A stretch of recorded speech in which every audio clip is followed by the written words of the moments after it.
Енді сіздерге товарды қалай артикулмен салу жайлы информация, ақпарат беретін боламын. Бұл жерде кейбір кезде, мысалы, бір товарды дәл солай салғыңыз келеді, да? Тез салу әдісі болып келеді бұл. Мысалы,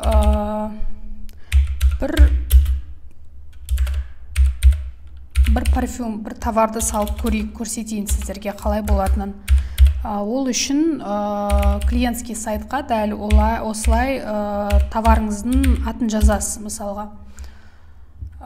Мысалы, мен осы парфюмді салғым келеді. Купили более 30 раз. Жақсы информация суретін деген сияқты. Бірақ суретін алуға кеңес бермейміз, өйткені авторский правасы болуы мүмкін. Сондықтан да интернеттен басқа суреттер алып тырысамыз. Ол үшін мына артикул деген жерді өзімізге копировать етіп аламыз. Сөйтіп, дәл бағанағыдай мына жеке басты бет болса, товары, карточка товара деген басамыз. Добавить дейміз, да, один товар. Сонда мына оң жақтағы шетте, оң жақта артикул товара на сайте деп тұрады. Осы жерге бағанағы артикулымызды қойсақ, осылай шығады. Выбрать дегенді басамыз. Выбрать дегенді басамыз. Сол кезде бағанағы карточканың, осы карточканың бүкіл данныйлары бізге автоматты түрде енеді деуге болады. Бірақ упаковка деген, длина упаковки дегендерін көп жағдайда өзімізге толтыруды ұсынады.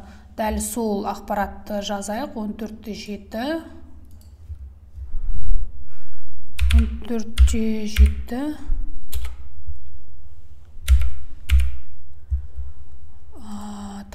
4-3 немесе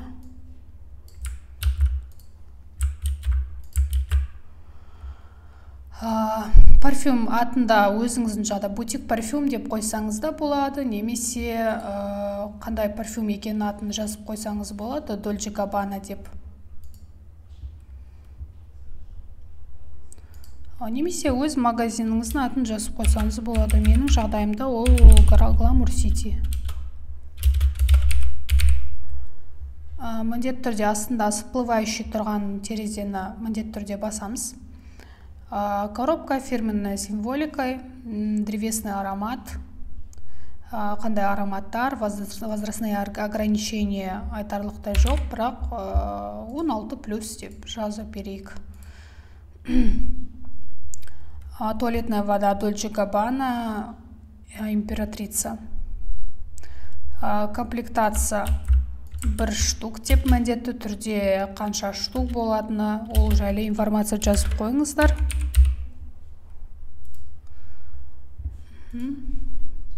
Номер сертификата ондай болса жазыңыз, болмаса жазудың қажеті жоқ. Негізінде сертификациямен жұмыс жасауға тырысу керек.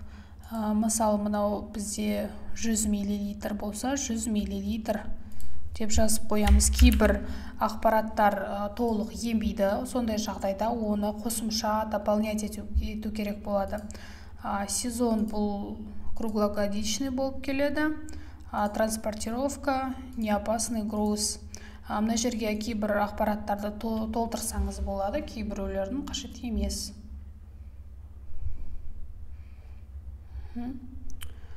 Суретті біз көп жағдайда Google-дан қараймыз. Картинки.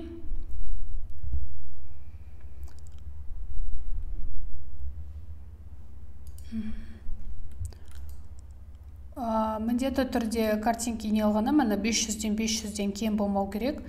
Осыны жүктеп алуымызға болады.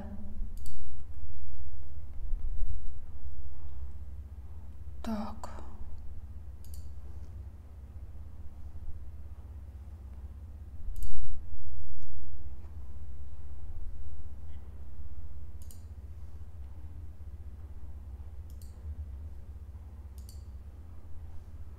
Суреттер анық емес екен. 350-де 350 болмайды.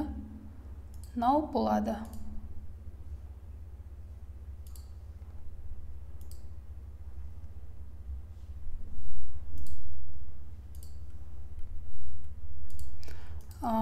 айта кететін жайт, иногда кейбір кезде VBP дегенді қабылдамайды. Көп жағдайда JPEG пен PNG формат болса дұрыс болады.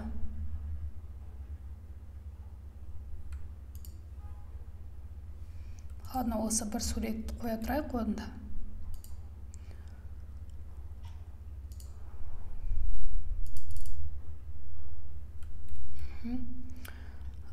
Енді міндетті түрде баркодын өзіміз жаңадан істейміз, өйткені ана товарды толығымен көшірмейміз. Әрине, әр товардың өз сатушысының, әр товардың өзінің артикулы, өз баркоды жеке болады.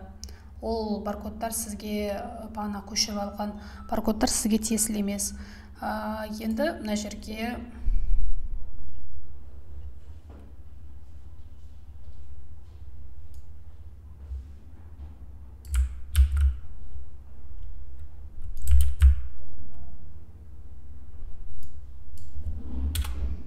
императрица 3 дей салам мен.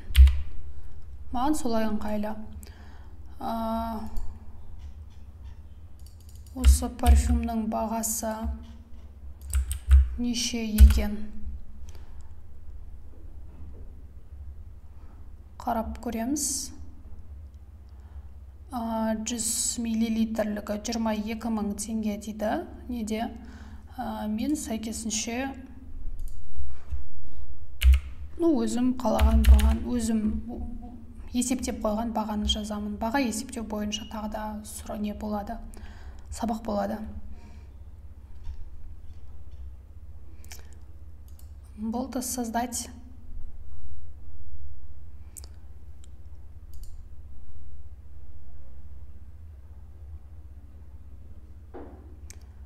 Обновить етіп жібереміз страничкамызды.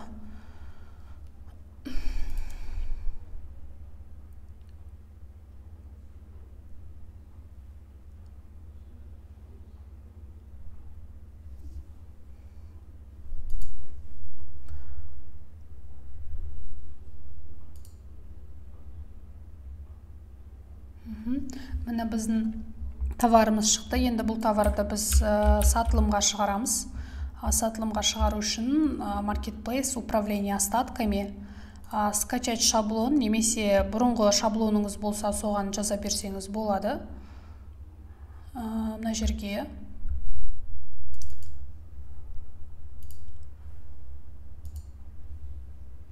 міндетті түрде разрешить дегенді басасыз. Әйтпесе ешқандай данныйды, мәліметтер толтырамайсыз. Баркодты толтырған кезде былайынан көшіріп салуға болмайды. Міндетті түрде үстінен 2 рет басасыз. Осындай мигающий болып тұру керек. Ctrl-V басасыз и Enter. И мысалға 5 штук делік, или 2 штук. Сохранить етіп аламыз.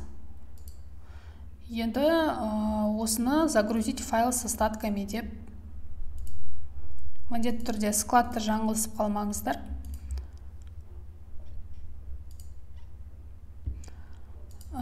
Так, менің данным загрузкида 7.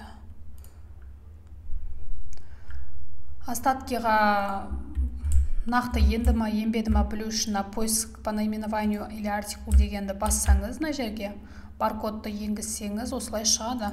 Мынаның үстіне бассаңыз, пока нет наличие болып тұр. Бірақ кейде 5 минутта, кейде 15 минуттан кейін, кейде 1 сағаттан кейін сатылымға шығады.